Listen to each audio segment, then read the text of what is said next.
નમસ્કાર દોસ્તો, વિડીયોમાં ફરી એક વખત તમારું સ્વાગત કરું છું। ભારતીય જનતા પાર્ટીના નેતાઓ વારંવાર બણગાઓ ફૂંકતા હોય છે, સ્ટેજ ઉપર ચડે અને જ્યારે માયક હાથમાં આવી જાય છે ત્યારે એમાંના ખાસ કરીને પરસોત્તમ રૂપાલાને મારે કહેવું છે, ઘણી બધી વખત તમારા એવા નિવેદનો અમે સાંભળ્યા છે કે નરેન્દ્રભાઈના નેતૃત્વમાં નર્મદા નદીનું પાણી આજે લોકોના ઘર ઘર સુધી પહોંચી ગયું છે।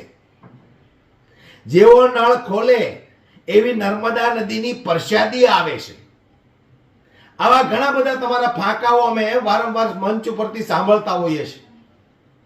ત્યારે આજે મારે આ પરસોત્તમ રૂપાલાને પૂછવું છે કે જો તમે એમ કહેતા હોય કે નર્મદાનું પાણી લોકોના ઘર ઘર સુધી પહોંચી ગયું છે, ખાલી નળ જ ખોલે એટલી જ વાર નળ ખોલે એટલે નર્મદાની પ્રસાદી સીધી આવે છે, આ નરેન્દ્રભાઈના નેતૃત્વમાં કામ થયું છે, તો આજે આમ આદમી પાર્ટીના નેતા રાજુ કરપડા શા માટે કચેરી પર પહોંચ્યા છે? કચેરી પર પહોંચ્યા પછી પોલીસ સાથે કેવું ઘર્ષણ થયું છે, સમગ્ર ઘટના શું છે? સૌથી પહેલા દોસ્તો આપણે એ વિડીયો પર એક નજર નાખીએ, ત્યાર પછી આ ભારતીય જનતા પાર્ટીના ફાકા ફોજદારી કરતા નેતાઓ, એમાં ખાસ કરીને પરસોત્તમ રૂપાલા અને હવે તો મંત્રી પાણી પુરવઠાના મંત્રી બની ગયા CR પાટીલ, એ પણ ઘણી બધી વખત સંસદ ભવનની અંદર ફાકા ફોજદારી કરે છે, એમને પણ આપણે જવાબ આપવો છે। પણ સૌથી પહેલા તમે આ રાજુ કરપડા કેમ આટલા ગુસ્સે થયા અને પોલીસ સાથે શું ઘર્ષણ થયું એ વિડીયો પર એક નજર નાખો।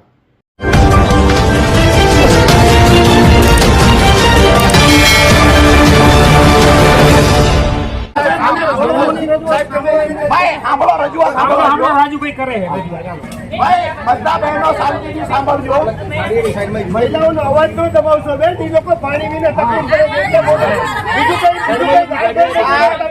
સાહેબ અમે કોઓપરેટ કરીએ, મતલબ આ પાણી પીવાનું નથી આવતું, પાણી તમે લાવી દેશો?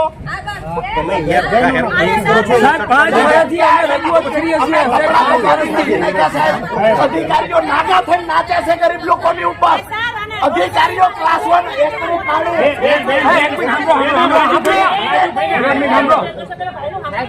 અધિકારીઓ સાહેબ અમને તમને શું કામ ઘર્ષણ કરાવે છે? અધિકારીઓ ગરીબ લોકો પર નાગા થઈને નાચે છે, પીવાનું પાણી નથી આવતું, કોઈના ઘરે નાવાનું પાણી નથી આવતું, અહીંયા રજૂઆત કરવા આવે છે, તો રજૂઆત તમે સાંભળવા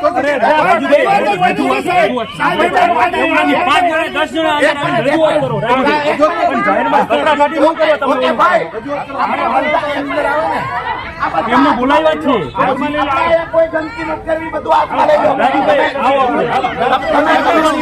તમે કમિશનર સાહેબ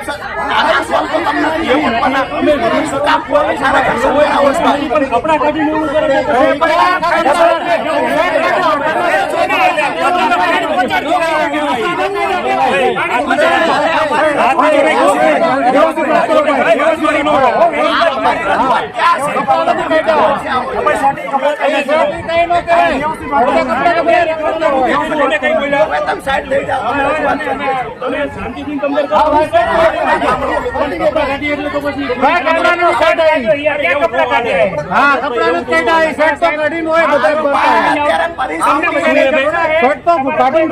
ઘણા રખડતા હોય એવું થોડું છે, બતાવો ને બધે નીકળે છે, શર્ટ જ કાઢ્યો, ખાલી શર્ટ જ કાઢ્યો છે, બીજું કઈ નથી। નો રખડાય શર્ટ કાઢવું હોય કયા કાયદા? ગુનો નથી શર્ટ કાઢવો હોય, પરિપત્ર લાવો, પરિપત્રમાં નો શર્ટ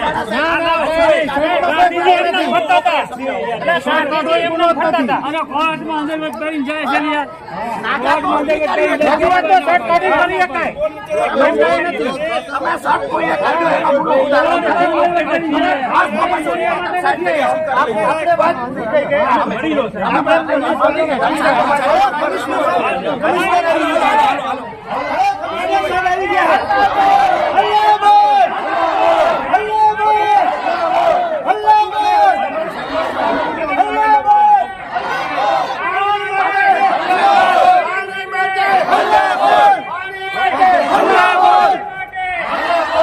એક મિનિટ આપણી રજૂઆત ખોટી દિશામાં ન જાય આપણે ધ્યાન રાખીએ। આપણી રજૂઆત કમિશનર સાહેબને છે, આપણી રજૂઆત આપણા ઘરે પીવાનું પાણી નથી આવતું પૂરતા પ્રમાણમાં અને અનિયમિત આવે છે એના માટેની રજૂઆત છે.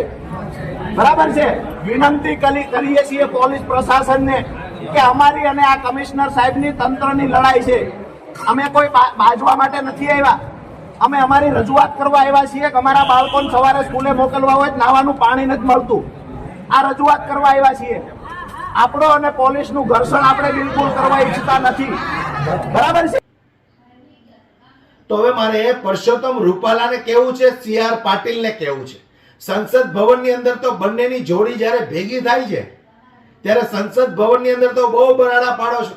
નરેન્દ્રભાઈના નેતૃત્વમાં નર્મદા નદીનું પાણી લોકોના ઘર સુધી પહોંચી ગયું. કચ્છ સુધી નર્મદાનું પાણી પહોંચી ગયું. CR પાટીલ સાહેબ, મારે તમને પૂછવું છે, આજે ગુજરાતના એવા ઘણા બધા ગામો છે જ્યાં પીવાનું પાણી સમયસર નથી આવતું, લોકોને વાપરવાનું પાણી સમયસર નથી મળતું.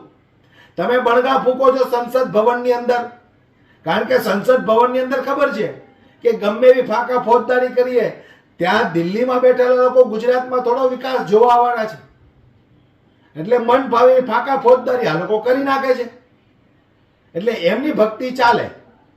પણ મારે કહેવું છે પરસોત્તમ રૂપાલાને, CR પાટીલને, કે તમે જે બણગાઓ ફૂંકો છો તો તમને લોકોને એટલી તો શરમ આવી પડે કે 30 વર્ષથી ગુજરાતની અંદર આપણી સરકાર છે.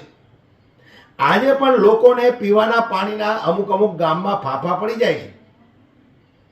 ત્યારે જ તો આમ આદમી પાર્ટીના નેતા રાજુભાઈ કરપડા અને સમગ્ર ગામજનો કચેરી પર પહોંચવું પડે છે.